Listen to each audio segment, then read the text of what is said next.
Ada kalanya telinga itu bosan mendengarkan nasihat, muak, jemu, letih.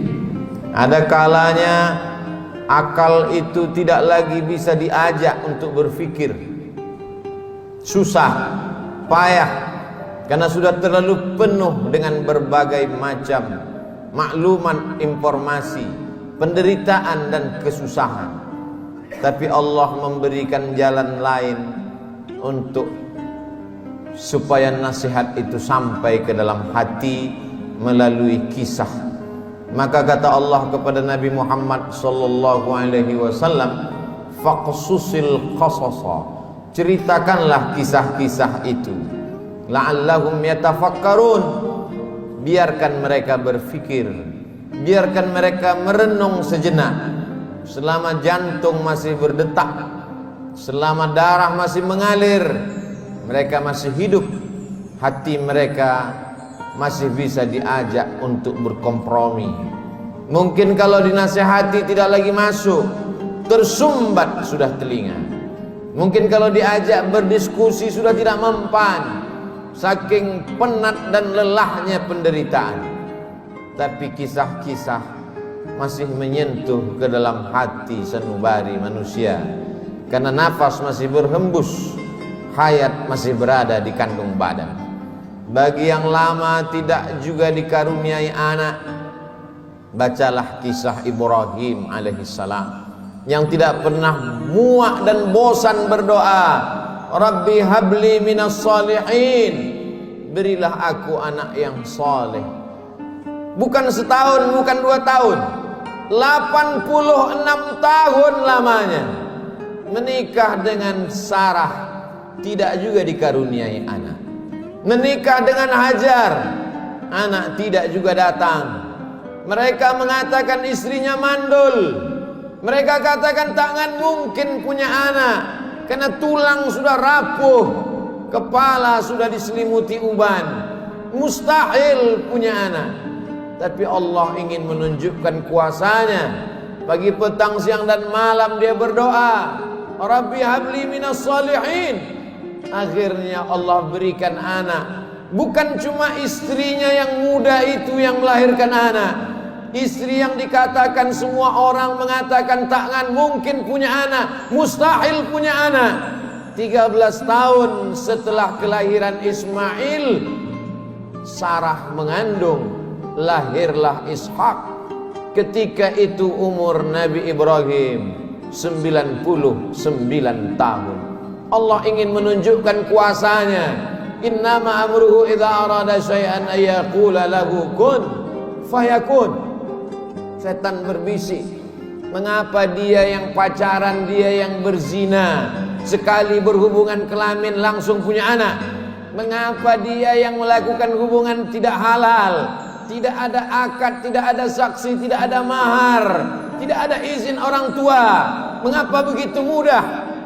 Memang itulah kerja setan. Alladzi waswisu fi sudurin nas la'atiyannahum min baini aydihim. Aku akan datang dari depan, wa min khalfihim, dari belakang, wa an aymanihim, dari kanan, wa an syama'ilihim, dari kiri. Memang begitulah kerja-kerja setan dari bentuk jin. Syayatinul jinni wal insi. Ada pula setan yang berbentuk manusia, yang kerjanya menghangat-hangatkan hati, memanaskan perasaan, sehingga mendidih bergejolak sampai pada mencaci maki Tuhan. Beristighfarlah, minta ampun kepada Allah. Bacalah kisah-kisah mereka, bagaimana susahnya Nabi Zakaria berdoa kepada Allah, Rabbi habli min ladunka dzurriyyatan thayyibah, berilah aku keturunan yang baik-baik ya Allah. Allah berikan keturunan yang baik. Anak itu bernama Yahya. Seorang perempuan lama tidak punya anak, namanya Hannah. Dia berdoa kepada Allah, Rabbi, ya Allah, inni aku nazartu, bernazar, laka ma fi batni muharrara. Kalau aku punya anak, kalau aku bisa mengandung, anakku ini akan kujadikan muharrara khalisan li khidmati Baitul Maqdis. Dia tidak akan menjadi petani, dia tidak kusuruh bercocok tanam, dia tidak akan mencari ikan di tengah laut menjadi nelayan, dia tidak akan menjadi pegawai kerajaan. Dia hanya akan aku jadikan muharrara, menjadi pelayan Baitul Maqdis. Hidupnya hanya akan menjadi pelayan rumahmu ya Allah. Dia tidak ada kerja lain. Kuwakafkan anakku ini untukmu ya Allah. Fataqabbalaha rabbuha. Allah kabulkan doanya biqabulin hasanin wa ambataha nabatan hasana. Anak itu tumbuh dengan pertumbuhan yang baik. Wa inni sammaituha Maryam. Anak itu aku beri nama Maryam. Wa inni u'idzuha bika wa dzurriyyataha. Aku minta perlindungan kepada engkau, bukan hanya kepada dia, wa dzurriyyataha, tapi sampai kepada anak cucunya, minasyaitonir rajim, supaya jangan sampai dia diganggu, digoda oleh setan yang terkutuk. Begitulah mereka orang-orang yang soleh. Ibrahim, Zakaria, Hannah, suaminya Imran, satu surat khusus untuk mereka. Nama suaminya Imran, nama istrinya Hannah. Hannah melahirkan anak Maryam, Maryam melahirkan anak Isa. Mereka orang yang dekat dengan Allah, tapi tetap diuji oleh Allah. Mereka orang yang dipilih Allah, tapi hidup mereka juga penuh dengan penderitaan dan kesusahan.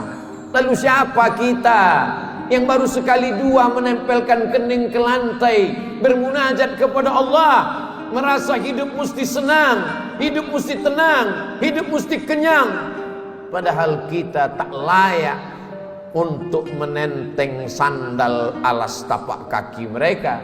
Kita bukan apa-apa dan kita bukan siapa-siapa. Bagi yang hidupnya selama ini berada di istana yang megah dan cantik, penuh dengan emas berlian permata harum semerbak, tiba-tiba tercampak dan terbuang, bacalah kisah Musa alaihissalam. Dibesarkan di istana Fir'aun, lengkap dengan pelayan, makanan pakaian terjaga bersih rapi, penuh dengan dayang-dayang, sampai akhirnya dia melihat ada dua orang yang sedang berkelahi. Fawakazahu Musa, Musa melerai, jangan kalian bergaduh, jangan berkelahi. Tapi kedua orang ini tidak juga menghentikan perkelahiannya. Fawakazahu Musa, Musa meninju dan memukulnya. Orang yang dipukul itu mati, dan kebetulan yang mati itu adalah masyarakat kelas atas, masyarakat keluarga Fir'aun. Musa takut, dia pergi bernaung di bawah kayu yang rindang sambil berpikir meninggalkan istana Fir'aun yang megah gagah perkasa. Ketika Nabi Muhammad SAW Isra Mi'raj, Nabi melihat dari Burak turun ke bawah. Dia lihat ada pohon yang rindang di tengah gurun pasir. Nabi bertanya kepada Jibril alaihissalam, pohon apa itu Jibril? Jibril menjawab, itulah pohon tempat bernaungnya Musa alaihissalam ketika dia terusir dari istana Fir'aun. Ayah tidak ada, ibu tidak ada, istri tidak punya, anak apalagi, sebatang kara, terbuang jauh dari istana. Satu-satunya berpegang teguh hanya kepada Allah. Orang yang bersama dengan Allah hatinya menjadi ramai walaupun dia di tengah kesunyian. Orang bersama dengan Allah dia bahagia walaupun dia dalam kesusahan dan penderitaan. Orang yang bersama dengan Allah tak pernah putus asa. Bersama dengan harta akan binasa, bersama dengan kemegahan, kemuliaan, jabatan akan berakhir. Bersama dengan dia, siapa dia? Al-Hayyu Maha Hidup. Bersama dengan dia, siapa dia? La ta'khudhuhu sinatun wala naum. Dia yang tak mengantuk dan tidak tidur. Ternyata itu hanya skenario Allah. Allah ingin melepaskan Musa dari kungkungan harta benda, dari cengkraman kekuasaan Fir'aun terlaknat. Allah ingin mempertemukan Musa dengan guru yang bijaksana, Syuaib namanya. Dari kejauhan Musa melihat orang ramai. Ternyata mereka ngantri untuk mengambil air di sebuah sumur tua yang pintunya tertutup batu yang besar. Tidak sanggup mereka menggeser batu itu, walaupun mereka berkumpul beramai-ramai. Musa dengan kekuatan yang dititipkan Allah menggeser batu itu. Dengan mudahnya tutup sumur terbuka. Nabi Musa melihat ada perempuan yang jauh di barisan belakang. Dia panggil perempuan itu untuk mengambil air. Ternyata perempuan itu membalas budi Musa. Dia mengajak Musa untuk berjumpa dengan ayahnya, karena ayahnya lama mencari pengembala kambing. Apa kata si anak? Inna khaira man ista'jartal qawiyul amin. Kalau kau ingin mencari pengembala kambing ayah, selama ini kau susah mencari anak muda, pilihlah anak muda ini. Dia orangnya jujur dan amanah. Dari mana kau tahu dia jujur? Ketika dalam perjalanan tadi aku di depan, dia di belakang. Angin bertiup kencang, pakaian lekuk tubuh terlihat. Dia suruh aku ke belakang, dia ke depan, karena dia tidak ingin melihat yang dilarang Allah. Dari mana kau tahu dia kuat? 30 orang laki-laki ingin menggeser batu besar dari pintu sumur yang menutup. Tak sanggup mereka sampai dia datang. Akhirnya Musa dinikahkan dengan anak Syuaib dengan mahar samania hijaj, 8 musim, 8 tahun lamanya mengembalakan kambing. Musa ulul azmi, banyak manusia tapi tak banyak yang dipilih menjadi nabi. Banyak nabi tapi tak banyak yang dipilih menjadi rasul. Banyak rasul tapi tak banyak yang dipilih menjadi ulul azmi. Musa salah satu ulul azmi. Musa yang diajak Allah untuk berbicara. Wa kallamallahu Musa taklima. Tapi sungguh pun begitu, pernah juga dia merasa terasing, kesunyian, kesepian, tercampak, terjatuh dari istana yang megah. Lalu siapa kita? Kita sedang diajak Allah untuk membanding-bandingkan diri dengan orang-orang yang soleh, yang hebat itu. Engkau yang ditugaskan untuk menjadi guru agama, menjadi juru dakwah di tempat yang jauh, di tengah hutan belantara, melewati air gelombang pasang, melewati sungai, melewati batu karang yang tajam, sampai di tempat tujuan tidak disambut dengan tala'al badru alaina. Kau tak disambut dengan marhaban, kau tak disambut dengan permadani merah, kau tak disambut dengan sukacita. Dicaci maki, diejek. Akhirnya hati merasa marah, panas, meninggalkan dakwah, masuk ke dalam perahu. Perahu terombang-ambing di tengah lautan. Nampaknya barang-barang mesti dicampakkan. Satu persatu barang-barang dibuang ke laut. Namun perahu tetap juga penuh akan tenggelam. Mau tidak mau, suka tidak suka, penumpang mesti diundi. Dan undian itu jatuh ke tanganmu 3 kali. Kalau sudah 3 kali tak ada pilihan, kau mesti dicampakkan ke tengah laut. Mulut ikan nun sudah siap menganga menelan, berada dalam 3 kegelapan. Gelap malam, gelap lautan, gelap perut ikan.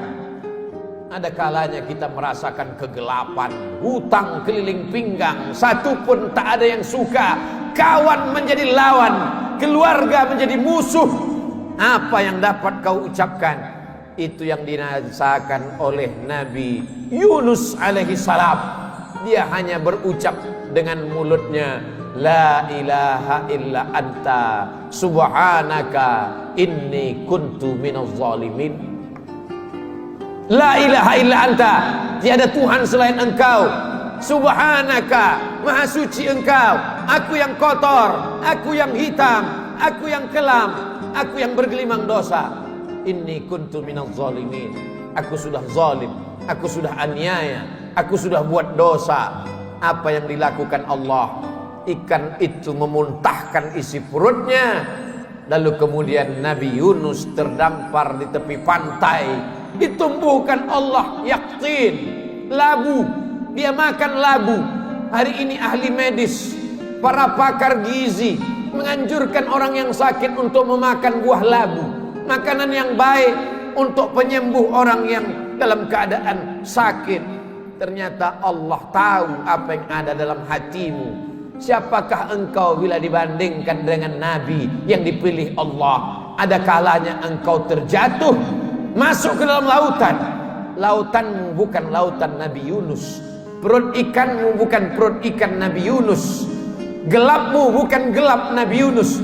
Tapi kesulitan-kesulitan hidup yang datang silih berganti, tak ada yang dapat kau lakukan kecuali berkata, La ilaha illa anta subhanaka inni kuntu minaz zalimin. Ada orang-orang yang mengajak engkau untuk berargumentasi, untuk berlaga, tapi bukan dengan otot. Mereka mengajak engkau berkelahi, berdebat dengan otak. Otakmu cerdas, IQ-mu hebat, IP-mu tinggi, sarjana S1, S2 dan S3. Kau akan menang melawan mereka. Mereka bertanya, A anta fa'alta hadza bi alihatina? Kaukah yang sudah menghancurkan berhala-berhala kami? Kaukah yang sudah meluluh lantakkan sembahan-sembahan kami? Dengan ringan dia menjawab, Bal fa'alahu kabiruhum hadza. Bukan aku yang menghancurkannya. Yang menghancurkan berhala ini, patung-patung ini adalah patung yang paling besar. Lihat di lehernya ada kampak. Dialah yang sudah menghancurkan. Ternyata orang-orang yang hebat berargumentasi itu, ketika dia kalah, dia tidak pakai otaknya, tapi yang dia pakai ototnya, yang dia pakai tenaganya, yang dia pakai kekuasaannya, yang dia pakai jabatannya. Kumpulkan semua kayu-kayu, bakar. Mereka membakar Nabi Ibrahim karena kalah berdebat dengan otak. Mereka pakai otot, jabatan, kekuasaan, tenaganya mereka pakai. Bakar, harriquhu, bakar dia. Tidak ada tempat berserah diri kecuali Allah. Nabi Ibrahim hanya meminta, bermohon kepada Allah. Apa yang dikatakan Allah, apa yang dikirimkan Allah. Allah tidak kirim tayran ababil. Allah hanya berkata, Ya nar, wahai api, kuni bardan, sejuklah, wasalaman, selamatlah ala Ibrahim.